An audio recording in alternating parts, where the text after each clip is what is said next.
For MSO News Sports, I'm Tim Kearns, and I'm here with Jeff Hutton, postgame of last night's Masco opening night at the Forti Field, turf field. It now has stands and lights. Jeff, how did the evening go?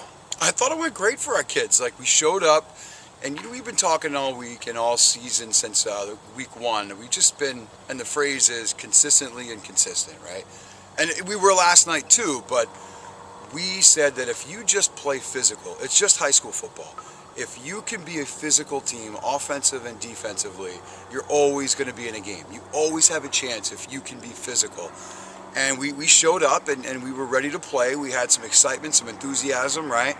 We had full stands by the time we came out, and there was an awesome vibe and energy from the kids, and like the town was here, the kids were here, the band was playing, and it felt like a real Friday night like that we see in the movies, right? Or when you talk about it. I remember my high school, we had lights, and it was always an event, so it felt like every kid that I've seen in the building was here last night, and that's a great thing for the kids. Certainly was.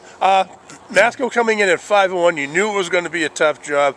You had them you were down 14-7 going into the fourth quarter. Yeah, like I thought we moved the ball at times, and at times we had opportunities to make plays, and we had a couple drop passes, a couple turnovers, those things we haven't been able to overcome yet. We still are making mistakes that I feel like okay JV teams make, but we're playing a varsity schedule, and the other teams have good athletes, and they make you pay when you make mistakes, and that's what happened. We had a great game plan coming in. I thought we moved the ball. We had some good mixing up with some run and some play action, which I thought could hurt them because they're really fast and aggressive. And we just couldn't sustain that for 4 quarters. And it's 28-7, and you look in the newspaper, but if you were here last night, you realize that it was probably a little closer than the score indicated. Yeah, certainly in the fourth quarter, you had two real bad turnovers, an interception, then a fumble, and they turned both of them into touchdowns, which good teams do. That's right. Good teams make you pay when you make mistakes, and that's why they're 6-1 waking up today, right? We had that interception, and then there was a penalty. The penalty bug. We got it last night. I think we had like 7 or 8 penalties. Like I think 3 or 4 holding. We had a face mask. We had, at the end of that interception, it was a hit out of bounds, and that put them inside the 20. And you put a team like that, they could sniff the end zone, and then it took them 5 plays to punch it in, and that was kind of like, if we could have got out of that interception still 14-7 going midway through the fourth, you feel pretty good, but now it's 21-7, and now you're playing catch up. Right. Who's coming up next week?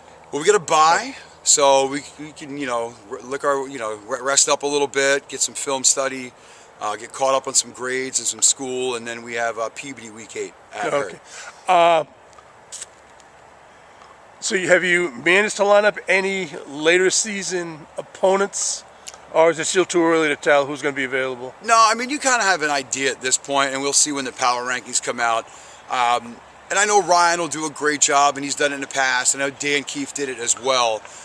He knows some ADs. I know we're not supposed to do this, or they frown upon it, but maybe we can say, and I'd love to host a game here, because the MIA loves that first round when you can play a Saturday or a Thursday night, and we've got lights for Thursday, and we were lucky to host 2 games last year because we can play on Saturdays to get the officials. And will you be able to get another Friday night game?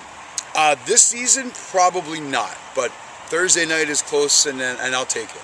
My buddy who lives a couple houses up from the back of the high school here, he was all excited about the possibility of having another game because he was sitting on his back deck with a fire pit and a cocktail, and he was just having a great time. He said it was great listening to the game. It was so loud, it was like being there. Awesome. I think my wife was in the stands, and she's like, next thing, any critiquing, because she thought they did a great job with the setup, and everything had a great flow to it with the fans and everybody coming in and out.